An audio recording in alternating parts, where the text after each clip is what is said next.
despejada para el otro lado, ¿no? Iríamos por el mismo camino. Así que eso es más o menos, esa sería la presión que se ejerce dentro del gas, que es lo que nos pregunta el inciso A. ¿Sí? ¿Me siguen hasta acá?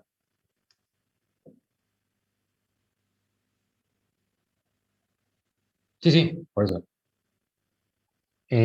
La fuerza y la presión, la pregunta, ¿no? Entonces la fuerza va a ser la suma de estas dos, la presión es la suma de esas fuerzas dividido el área, o lo que, planteado de esta manera, es la presión atmosférica más la presión que ejerce el pistón, que es la fuerza del pistón dividido el área. Esas serían las dos maneras de calcular la presión. Esto es presión del gas o esto es presión del gas. Es lo mismo. Y sí, correcto.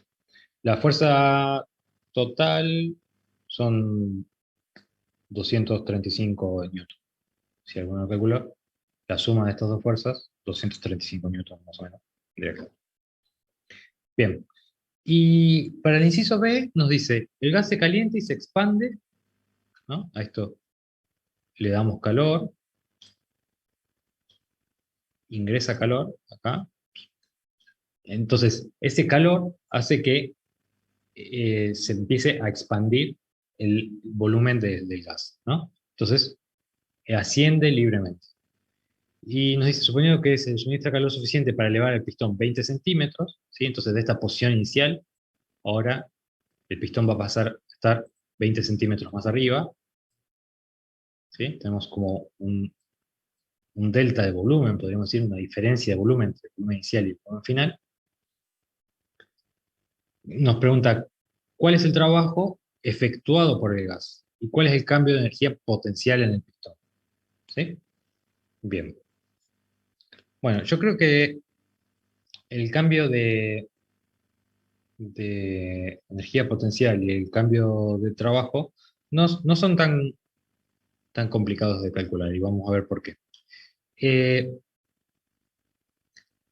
Cuando nosotros tenemos un cambio de volumen en un pistón, pero no se produce por ninguna fuerza externa, sino por un calentamiento, como es este caso, ¿sí?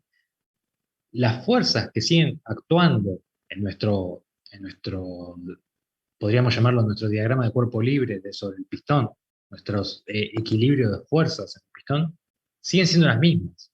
Es la presión que ejerce el gas por dentro, se tiene que equilibrar con el peso del pistón y con la presión atmosférica.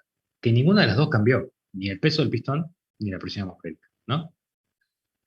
Entonces, si, si alcanzamos un nuevo equilibrio, el peso del pistón y la presión atmosférica se tienen que volver a equilibrar con la presión interna del sistema y por lo tanto la presión tiene que ser la misma que antes, por más de que se haya expandido, ¿sí? Entonces, este es un caso de un calentamiento a presión constante, ¿sí? Eso se llama un calentamiento isobárico. Vayan por ahí a conocer el nombre, porque vamos a hablar de distintos tipos de procesos. Este es un proceso isobárico. Un proceso en el que hay una expansión, podría ser una compresión, en sentido contrario, pero que es a presión constante. Entonces, el trabajo, en general le ponemos W al trabajo, si se acuerdan, lo vamos a calcular como fuerza por distancia, ¿se acuerdan? Del famoso fuerza por distancia para calcular trabajo. Esa es una de las maneras de calcular trabajo. Entonces, tenemos que ver cuál es la fuerza y cuál es la distancia involucrada en este proceso. Por un lado, la fuerza ya la habíamos calculado antes, ¿no? La fuerza que ejercía el gas sobre el pistón y la atmósfera, que están ahí evitando que se siga expandiendo, van a ser la suma de estas dos. Eh, y por otro lado, la distancia que recorre, sabemos que son esos 20 centímetros. Esos 20 centímetros que nos dice se expandió desde acá 20 centímetros para arriba. Entonces, eso va a ser la cantidad de distancia recorrida.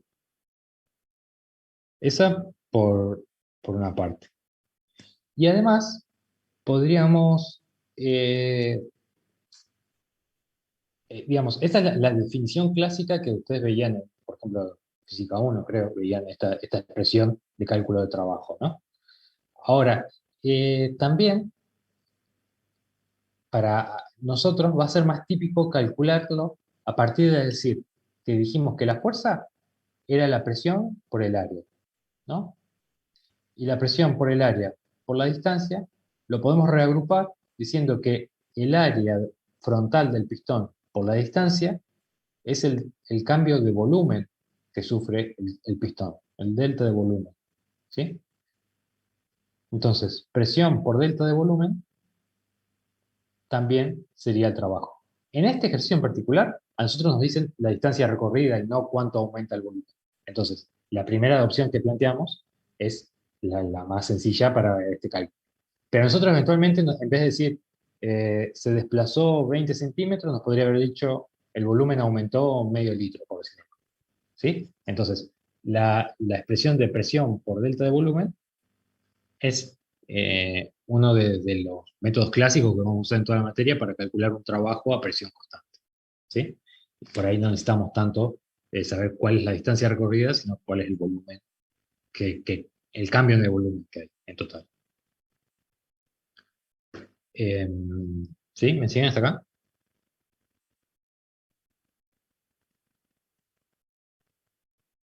Eh, Déjame pensar. No, bueno. Ah, sí, sí, sí, sí. Sí, en este caso, eh, perdón, el trabajo tiene, hay como dos definiciones en la bibliografía en general, ¿sí? No sé si Marcelo les habrá mencionado algo de eso, pero hay quienes dicen que un trabajo saliente del sistema o que se ejerce sobre los exteriores es negativo, y hay otros libros que dicen totalmente lo contrario. Si yo hago que el pistón genere trabajo, es decir, yo desde afuera del pistón consigo un trabajo, entonces ese trabajo es positivo en vez de negativo. Y es totalmente arbitrario. Y toda la materia la podemos resolver o con una definición o con la otra, y vamos a llegar a los mismos resultados. Solo que los valores de trabajo van a estar en un sentido o en el otro.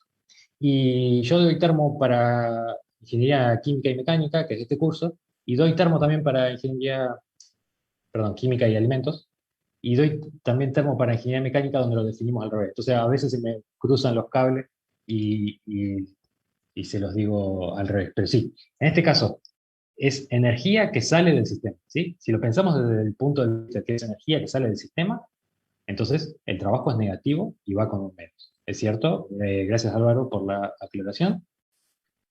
Eh, Esta expresión va con signo menos, ¿sí? Lo mismo que el calor, ¿sí? El calor, si entra al sistema, es positivo, como es este caso. Si sale del sistema, es negativo, ¿sí? Y el trabajo lo mismo. Si yo comprimo el gas, es decir, yo desde afuera le doy trabajo para poder comprimirlo, va a ser positivo. Y si el gas se expande, es decir, cualquier máquina que esté afuera, por ejemplo, asociada a este pistón, recibe trabajo, eh, entonces ese trabajo es negativo, ¿sí? Entonces este trabajo efectivamente es negativo. Bien, y con respecto a la energía cinética, perdón, la energía potencial, que es lo último que nos pide este ejercicio, cuál es el cambio de energía potencial en el pistón, eh, va a estar dado por la típica ecuación que se acuerdan de energía potencial, que va a ser masa por la gravedad por la altura, ¿no? Por la diferencia de altura que recorre el pistón. La masa la tenemos, que es la de 4 kilos, tenemos la gravedad y tenemos la altura que recorre, entonces también podemos calcular fácilmente el cambio de energía potencial en el pistón. ¿Sí? Sencillo de esa manera.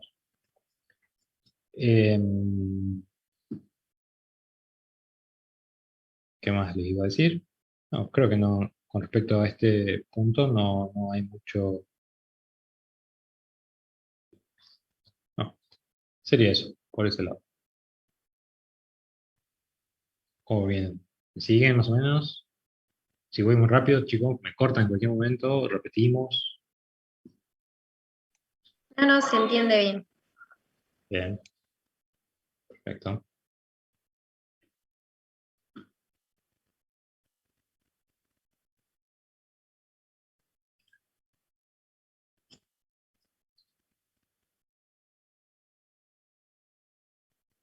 Bien. Bueno,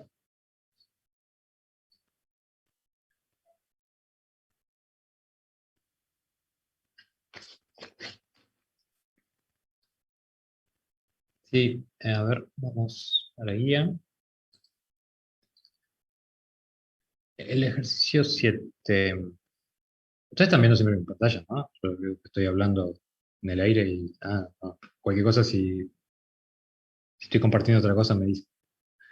El problema 7. Tenemos una cantidad de agua líquida y hielo, nos da la densidad en cada fase. Justo esta es la temperatura del cambio de fase, ¿no? Entonces, nos pregunta cuál es la cantidad de trabajo involucrada en el congelamiento de 1 kilo de agua líquida. Eh, entonces, para este caso, es un proceso a presión constante, similar al que pasaba en el pistón, ¿sí? Porque va a ser a una atmósfera, también es a temperatura constante, siempre que estemos con un compuesto puro, los cambios de fase son a temperatura y presión constantes. Y tenemos que calcular cuál es el trabajo involucrado. Es medio rebuscado pensar en un trabajo que es generado o- o recibido en un cambio de fase, pero tiene su lógica dentro de lo que estábamos viendo recién. Y en este caso, como estamos hablando de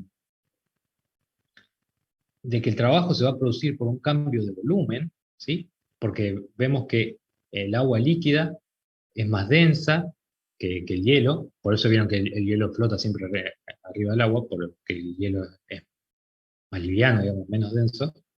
Entonces, en este caso estamos pasando en el congelamiento, estamos pensando, ¿sí? Tenemos que pasar de líquido a hielo. Y por lo tanto, el trabajo, en vez de calcularlo como fuerza por distancia, tiene más lógica en este caso si lo pensamos a partir del delta de volumen, ¿sí? Como les decía yo recién. Ver cómo cambia el volumen en, en este sistema. Sabemos que la presión es constante, sabemos que es una atmósfera, y tenemos que calcular cuál es el cambio de volumen. Eh, tenemos una cantidad fija de agua, de 1 kilo, y con eso podemos calcular el volumen que ocuparía el agua líquida o el hielo, ¿no? Sería un litro de agua líquida o 917 mililitros para el hielo. Entonces, simple, tenemos el trabajo a partir de esta expresión, tenemos la presión de una atmósfera, tenemos los volúmenes de cada caso, hacemos volumen final menos volumen inicial y vamos a tener ahí el cálculo de trabajo. Después nos restará hacer una conversión de unidades, ¿sí? Siempre que tenemos unidades de presión por volumen, las podemos convertir en unidades de energía. En este caso, Joule nos pide, ¿sí? Eso les tendría que dar algo de menos 9,2 Joule. Bien. Después nos dicen, asuma que de alguna manera este trabajo se convierte en energía cinética del agua. Entonces, ¿cuál sería la velocidad? Bueno, tenemos el trabajo que logramos conseguir en ese proceso, ahora lo tenemos que convertir en energía cinética. Entonces, por lo tanto, la energía cinética va a estar dado por medio de la masa por la velocidad al cuadrado, ¿sí? En general, la velocidad en esta materia la expresamos con una C, ¿sí? No sé si en otras materias por ahí usan alguna otra letra. A veces se ve como una U o como una B, pero por ahí para no mezclar con otras variables, eh, vamos a llamar B al volumen en general, y a U a la energía interna, que es un tipo de energía, no sé si ya han visto algo de energía interna, eh, es un tipo de medida de la energía de una sustancia. Entonces, nos reservamos la C para la velocidad. Y a partir de acá, bueno, calculamos qué velocidad alcanzaría el agua si, eh, si pudiésemos convertir todo ese trabajo que conseguimos en energía cinética, ¿sí? Y de ahí calculamos la velocidad. Queda bastante alta, como 43 kilómetros por segundo. Eduardo, una consulta. ¿Cómo te había quedado numéricamente la? A mí el resultado me dio menos 9,17 Joule, Bien. ¿sí? No sé si más o menos igual. ¿Cómo? Claro, yo No. también entendí eso, por eso. Perdón, no, no, sí. Bueno, eh, yo tengo mi cuaderno que hice los ejercicios, yo también. Siempre le puedo haber errado en alguna cuenta, yo también, y por ahí. Es más, en un montón de partes del cuaderno tengo papelitos que dice revisar o corregir o algo, y entre una cosa y la otra nunca lo hago, pero eh, siempre que quieran consultarme con todo el ejercicio, pueden hacerlo, pero no se confíen 100% porque me puedo equivocar como cualquiera, ¿sí? Pero siempre lo podemos ir chequeando. Em, bueno, y el último inciso nos decía, ahora, en vez de convertir en energía cinética, convertir ese trabajo en energía potencial. Entonces, en vez de usar esta presión, simplemente vamos a decir que esa masa de 1 kilo, por la gravedad, por la altura, y vamos a despejar la altura. ¿Sí? Bueno, un ejercicio. Eduardo, te hago una consulta del B. Viste que el resultado nos queda negativo y que tenemos que hacer una raíz ahí. ¿Utilizamos el valor absoluto del trabajo? Sí, claro, sí, sí, sí. Sí, usar el valor absoluto.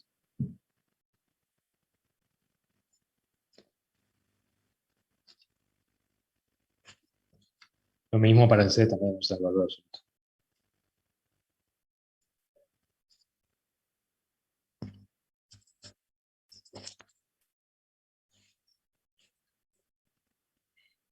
Bien, y eso, el último, a mí me dio 93 centímetros y medio, casi 1 metro de altura. Ok, bien, perfecto, entonces.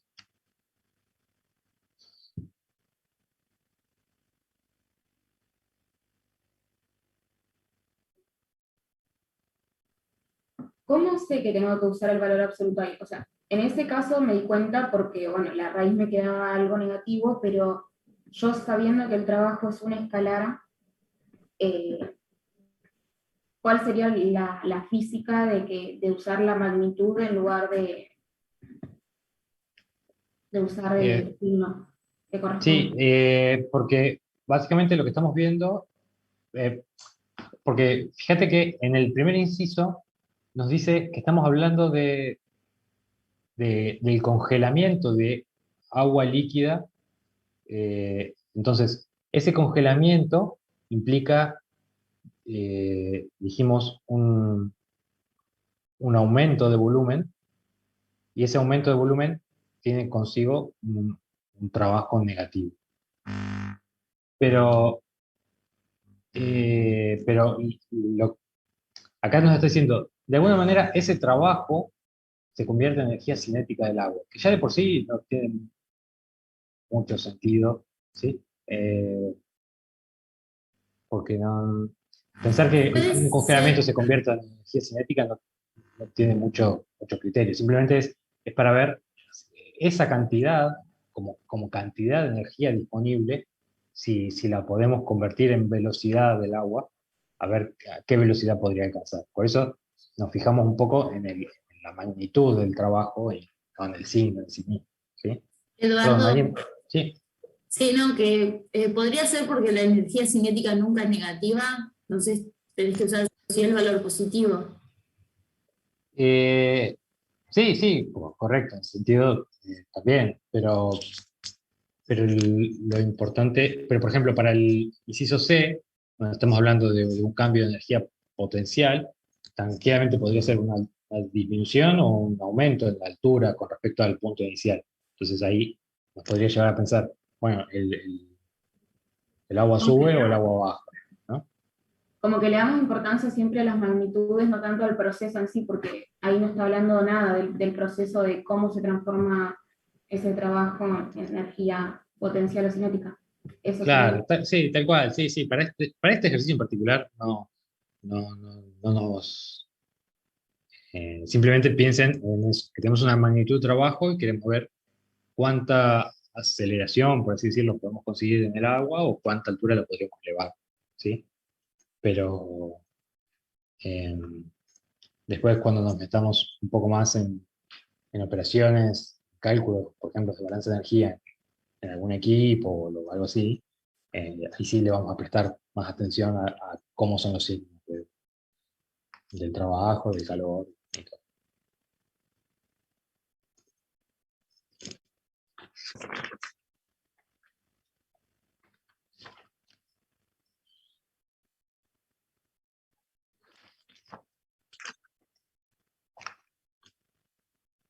Bien, ¿qué pasó?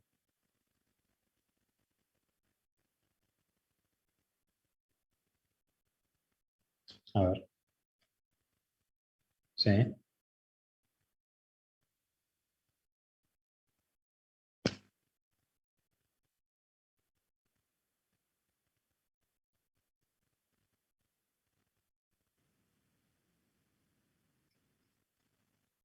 Eh,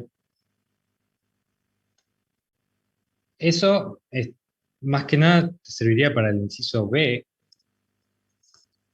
Eh, bueno, no, en realidad, porque ahí sacarías directamente de tabla.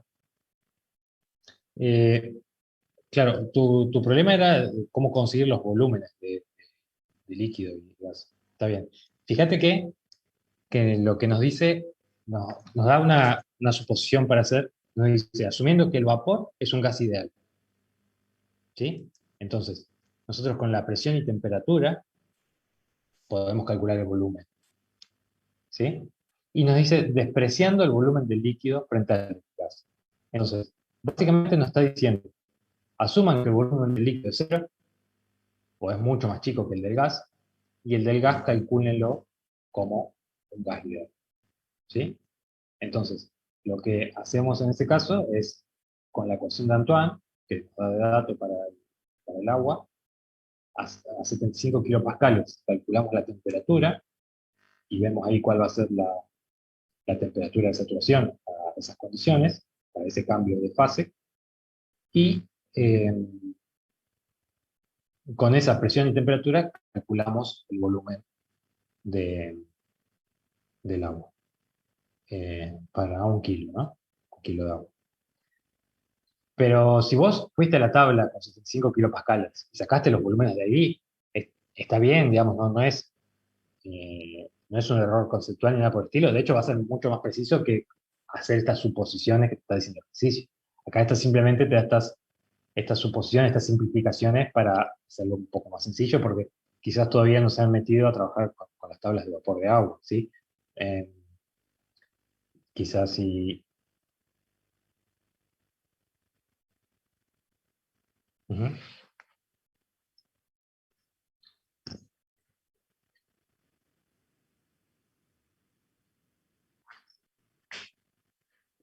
No, está perfecto. Si hiciste eso, sería una manera muy correcta de hacerlo, ¿sí? Te estás incluso salteando estas suposiciones que te dice que hagas el problema. Y si lo haces con estas suposiciones, no te va a dar muy diferente tampoco, porque a esta presión, 75 kilopascales es bastante bajo, es una presión lo suficientemente baja como para asumir que un gas es un gas ideal en general, y siempre los volúmenes de gases son mucho más grandes que los volúmenes de líquido a la misma presión. Entonces, eh, el volumen específico, ¿no? Digo. Entonces, lo que te dé la tabla, que son datos mucho más precisos que esta suposición, tampoco van a variar demasiado, ¿sí? Y más allá de los cálculos de volúmenes, los cálculos de entalpía y energía interna los pudieron resolver.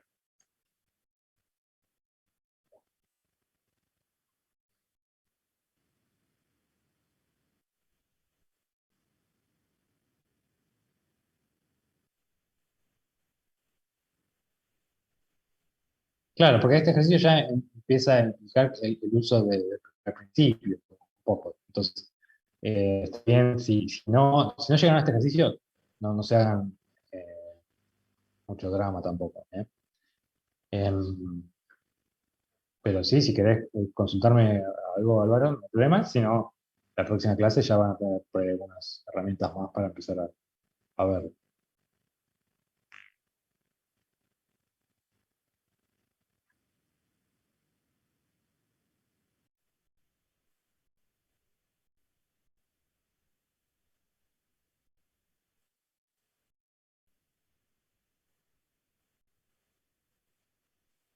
Claro.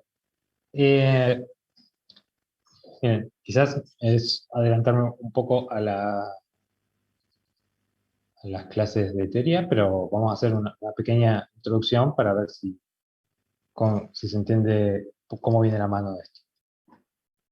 Vamos a trabajar en general en la materia con dos variables muy importantes, que una es la entalpía, que la ponemos con H, ¿sí? Entalpía no se escribe con H, pero usamos la H, no sé. Y otra es la energía interna, que ponemos U. Em, y la energía interna es, digamos, como la cantidad de energía total que tiene contenida un fluido en una cierta condición de presión y temperatura. Y la entalpía es una variable auxiliar, si se quiere, que viene de decir que en realidad la entalpía por definición es U más P por B. La definición de entalpía es U más P por B. ¿Sí? Entonces, es simplemente una variable auxiliar, súper útil, pero que lo que hace es englobar a otras variables todas en un solo valor. El primer principio de la termodinámica tiene un montón de términos, qué sé yo, pero una versión bastante simplificada, y que es una de las que más usamos, nos dice que en un sistema cerrado, o por ejemplo como el sistema de hoy que hablábamos del pistón, que no ni entra ni sale masa ni nada, es una cantidad de masa fija, el delta U es igual al calor que recibe ese sistema más el trabajo que realiza. ¿Sí? Entonces, esto es una versión un poco simplificada del primer principio, pero es una versión que vamos a usar muchísimo. Entonces, esta empiecen a tenerla en cuenta. Siempre que el sistema está cerrado, que no entre ni sale masa, vamos a tener esta condición. A presión constante, volumen constante, lo que sea, esa expresión es válida. Ahora, como nosotros tenemos que esta definición de entalpía, que les decía antes, entonces, lo mismo podríamos decir que el delta H es igual al delta U más el delta de P por B, ¿no? O sea, H2 menos H1 es igual a U2 menos U1 más P2 por B2 menos P1 por B1, digamos, ¿no? Entre un estado inicial y un estado final. Entonces, de esto, yo puedo reemplazar este delta U acá y decir que esto es delta H menos delta de P por B. Esto es igual a Q más W. ¿Sí? ¿Me siguen hasta ahí? Bien. Entonces, ¿qué pasa? Nosotros dijimos que el trabajo a presión constante era P por delta B, ¿no? O menos P por delta B, cuando era presión constante.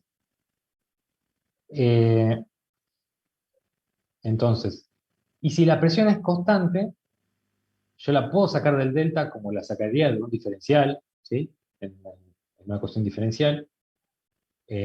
Para un delta también, digamos, si digo que de este lado es constante, de este lado también es constante, entonces esto puedo decir que también es menos P por delta B. Me va a quedar igual a Q. Y acá reemplazo este W por menos P por delta B, me queda de vuelta menos P por delta B. ¿Sí? Entonces, acá puedo sacar estos términos, cancelarlos entre sí, y decir que delta H es igual a Q. ¿A qué quiero ir con esto? Ustedes tienen de dato en ese ejercicio la cantidad de calor, ¿sí? Calor es la Q. Entonces, como el proceso es a presión constante, porque es una vaporización a 75 kilopascales, ¿sí? Hasta que no termina de evaporarse totalmente, no cambia ni la presión ni la temperatura. Entonces es un proceso a presión constante y se cumple esto, que el calor es igual al cambio de entalpía. ¿Sí? Entonces, tienen que calcular la energía interna y la entalpía por kilo de agua. Bueno, la entalpía ya puedo decir que la tengo de datos, porque el proceso es a presión constante, y si estoy a presión constante, la entalpía es igual al calor. ¿Sí? Que son 2279 kilojoules, como les dice. No importa si el sistema es abierto o cerrado para esa definición. En realidad, no, siempre que se cumpla esto, que es a presión constante. Claro. ¿Sí? Pero de todas maneras, acá estamos, como tenemos una cantidad fija de agua, 1 kilo, en este caso, es como si tuviésemos un sistema cerrado, un sistema que tiene 1 kilo de agua. Estamos pensando en un sistema cerrado, en este caso.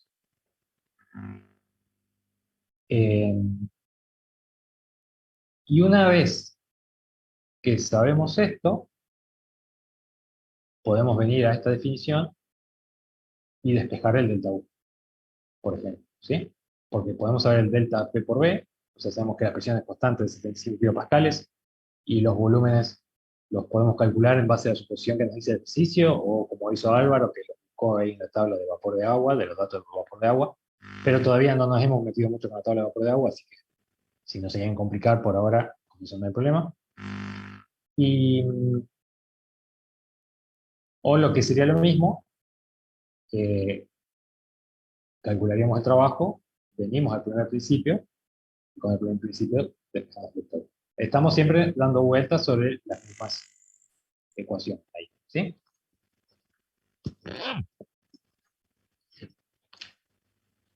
Así que, eso. No, sí. Mm,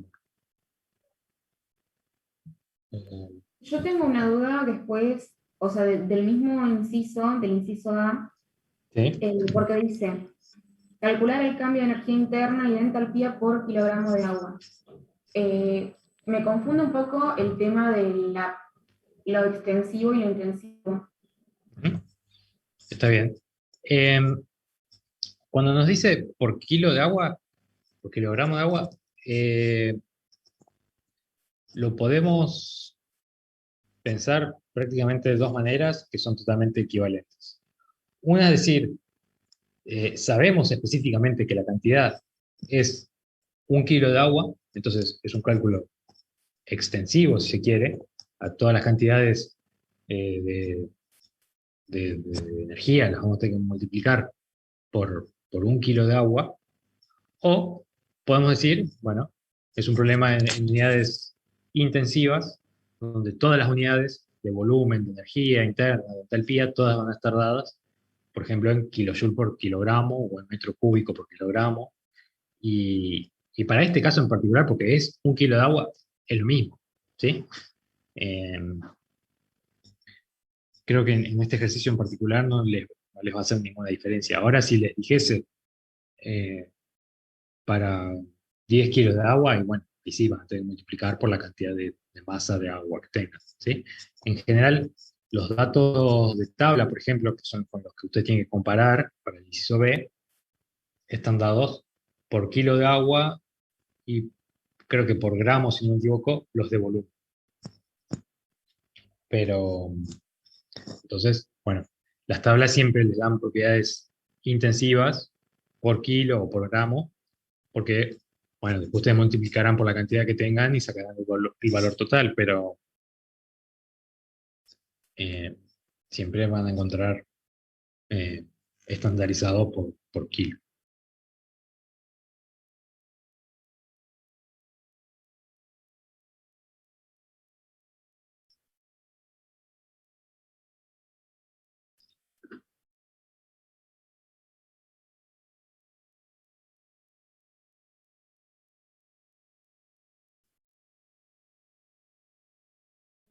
Bueno, yo por ahora no tengo más dudas. Gracias, Eduardo.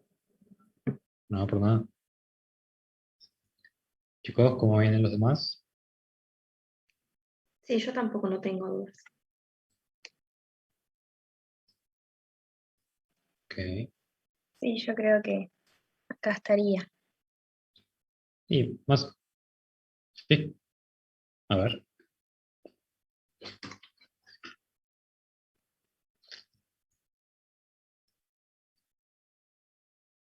Ujú.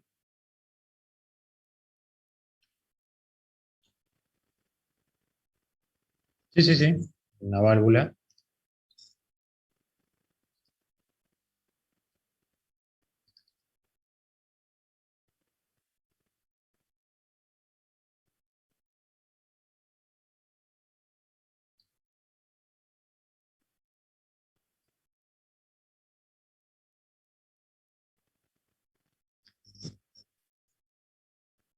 Ujú.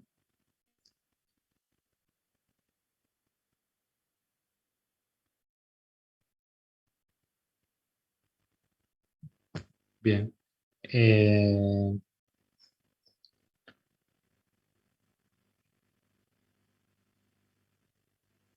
Está bien. Sí, sería empezar a adelantarnos un poco meternos un poco en el balance de energía, si quieren, lo podemos plantear y charlamos un poco de este ejercicio. En este caso, como decía Álvaro, tenemos una válvula, este es el típico dibujito que van a encontrar para una válvula, donde tenemos un gas ideal, etileno en este caso, en estas condiciones de alta presión, y caen a baja presión. Entonces, para las válvulas, digamos, las válvulas lo que hacen es bajar la presión, básicamente. ¿Sí? Es un dispositivo para bajar la presión a costas de una pérdida importante de energía, porque eh, no sé si alguna vez vieron alguna válvula real, así, tipo industrial, pero lo que hace es reducir mucho la sección de paso del flujo a través de la válvula y toda la fricción que hace el flujo al atravesar la válvula, hace como que esa fricción se convierta en pérdida de energía, digamos, ¿sí? Y, y eso hace que caiga la presión a la salida. Siempre va a ser una pérdida. Es una pérdida de energía, pero una pérdida en términos de energía útil, ¿sí? Porque si yo tengo una corriente muy energética porque está muy comprimida, ¿sí? Y yo la descomprimo a un bar, eh, ahora vamos a ver que la cantidad de energía se conserva, porque ese es el chiste, digamos, de la ley de conservación de energía. Entre un punto y el otro, la cantidad de energía tiene que ser constante, pero pierdo la utilidad de esa energía, porque si esto que está a mucha presión, yo lo pongo, no sé, en un molino, digamos, que haga girar aspas, y ese movimiento lo puedo convertir en algún otro tipo de trabajo. Pero si simplemente hago que tenga tanta fricción ahí el fluido que baja su presión, bueno, voy a tener un fluido con la misma cantidad de energía que antes, pero una energía mucho menos útil, porque a un bar ya no lo puedo seguir descomprimiendo, digamos. Entonces, vamos a ver qué nos dice el primer principio en este caso. Bueno, voy a borrar esto. Cuando tenemos un sistema abierto, un sistema que tiene una entrada y una salida, ¿sí? el primer principio, en vez de expresarlo con el delta U, como decíamos antes, delta U igual a Q más W, lo que vamos a decir es delta H más delta de energía cinética más delta de energía potencial es igual al calor más el trabajo. ¿Sí? Pero una pequeña aclaración con respecto a este trabajo no es un trabajo de expansión y compresión, porque en general cuando tenemos un sistema en flujo, como una válvula, no hay nada que se comprima o se contraiga, sino que los equipos tienen una cierta forma constante, ¿sí? El flujo va pasando a través de un equipo que tiene siempre la misma forma, entonces no hay una compresión o descompresión o expansión en cuestión de tamaño o forma, sino que este trabajo es el trabajo que hace un eje que se mueve en el equipo, ¿sí? Generalmente se dice trabajo de eje, es bastante común encontrarlo como trabajo de eje, y es como les decía antes, por ejemplo, si yo pongo un molino que se mueva, por ejemplo, un molino de viento, que va pasando viento, va moviendo ese molino, eso es un trabajo de eje que va generando o consumiendo trabajo, depende de cómo sea. Por ejemplo, una bomba centrífuga que tiene las aspas que va levantando la presión del fluido, eso es un trabajo de eje. Entonces, eh, este sería también una versión simplificada, pero bastante útil del balance de energía del primer principio en un sistema abierto. Ahora, ¿qué pasa en una válvula? En una válvula, en general la entrada y la salida están a la suficiente poca diferencia de altura para despreciar la energía potencial. Chao, se nos va. En este caso en particular, nos dice que la velocidad promedio entre las corrientes de entrada y salida pueden suponerse iguales. Eso nos dice un cambio de energía cinética también nulo, ¿sí? Porque el cambio de energía cinética básicamente está dado por los cambios de velocidad entre la entrada y la salida. Listo, se nos fue el cambio de energía cinética. Supongo que debe aclarar el ejercicio, sí, que la válvula opera de manera adiabática. Un proceso adiabático es un proceso que no intercambia calor con el exterior, ¿sí? Entonces, si no intercambiamos calor tampoco con el exterior, se nos va el calor.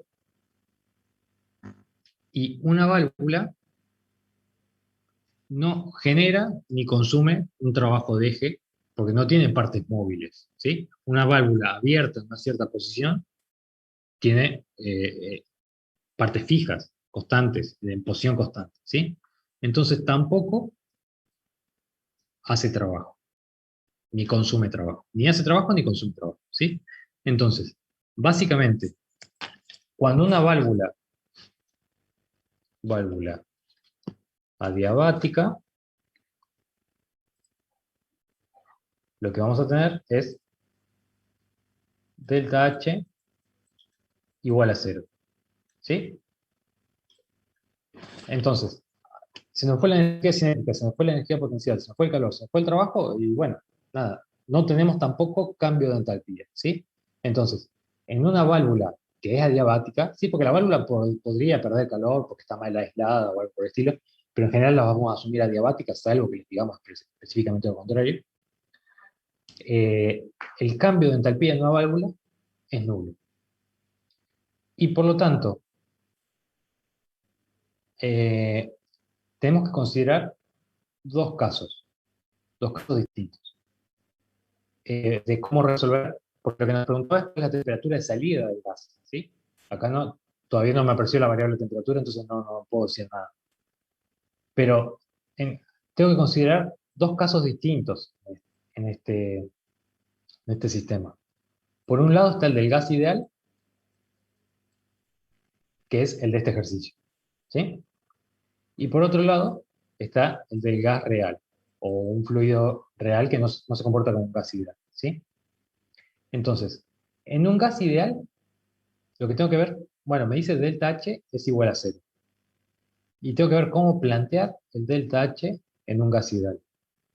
Para un gas ideal, delta H es el caudal por el CP por el delta T, si el CP es constante. ¿Sí? No sé si les suena esta expresión. M por C2 por delta T, típico delta H de un gas ideal. Entonces, sí, dale, dale.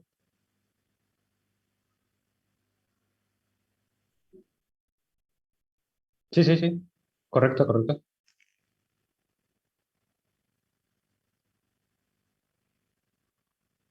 Ujú. Bien. Pero fíjate que estamos diciendo que esto es igual a cero. ¿Sí? Entonces, si esto es igual a cero, sabemos que ni el caudal ni el CP van a ser cero. ¿Sí? Porque no tiene sentido que un CP sea cero menos un caudal. Entonces, lo que tiene que ser cero es el delta T. Y por lo tanto, la temperatura de salida es igual a la temperatura de entrada. Tan simple como eso. Nosotros teníamos una entrada de 310 Kelvin a la válvula, entonces la temperatura de salida va a ser 310 Kelvin también.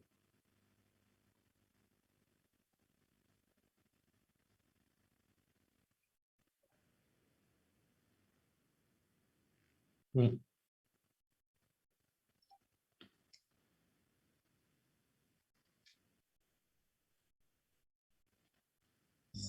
Está bien.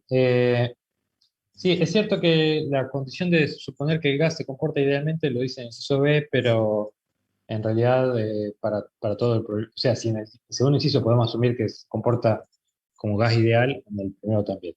La realidad es que la entrada a 40 bar es bastante alta. Eh, la presión es un factor muy determinante de la idealidad de un gas. Una presión de 40 bar es bastante alta y no habría que asumirlo como gas ideal, pero todavía no vimos eh, cómo calcular entalpías en gases reales, esa es la verdad. Entonces, no tiene mucho sentido en este ejercicio que no lo supongamos así. Eh, pero lo importante es destacar que para un gas ideal, olvídense un momento de este ejercicio en particular, pero acuérdense siempre que para un gas ideal en una válvula diabática, la temperatura de salida es igual a la temperatura de entrada. Por esto, porque el delta H es 0 y delta H 0 en un gas ideal implica que el delta T es 0 en un gas ideal. ¿Sí? En un gas real, el delta H es función de la temperatura, pero también es función de la presión. ¿Sí? Entonces, ahí, como cambia la presión, y cambia mucho la presión, de 40 bar a 1 bar, entonces acá ya el delta T no va a ser 0. ¿Sí? Pero imagínense que cambios de entalpía en gases reales, lo vemos recién en la guía 6, como para que tengan un parámetro. ¿Sí? Entonces, por ahora no nos vamos a meter con esto. Pero, por ejemplo, si este mismo problema, en vez de ser con etileno, lo fuese con vapor de agua, nosotros tenemos los datos de propiedades de entalpía en función de la presión y de la temperatura en las tablas de vapor de agua. Y vamos a poder calcular este mismo problema, lo vamos a poder calcular para el vapor de agua. Que de hecho está en la guía 2. En la guía 2 tienen un problema muy parecido con esto, pero con vapor de agua. Y vamos a ver ahí cómo cae el delta T. El delta T, además de caer la presión, también cae la temperatura. ¿Sí? Supónganse, por ejemplo, en este ejercicio, en vez de 310 a la salida, capaz que va a ser 290, por decir algo. ¿Sí? No va a caer mucho la temperatura, pero va a haber también un cambio. En este ejercicio en particular, estamos trabajando con un gas ideal y nos vamos a quedar con esta parte. ¿Sí? Donde la temperatura de salida es igual a la temperatura de entrada. Eso es lo importante de concluir en este ejercicio en particular. ¿Sí? Bien. Sí, no me quiero adelantar mucho porque, bueno, por ahí después el profe les va a hablar un poco más de esto, pero, pero sí, sí. Hay una diferencia importante que tenemos que distinguir entre un gas ideal y un gas real. En general, por ejemplo, el vapor de agua se comporta como un gas real y no como un gas ideal, por eso tenemos todas esas tablas que nos dicen todas las propiedades y nos ahorra de tener que calcularlas, digamos, ¿sí? Porque vamos a la tabla, leemos cuánto vale la entalpía, no sé,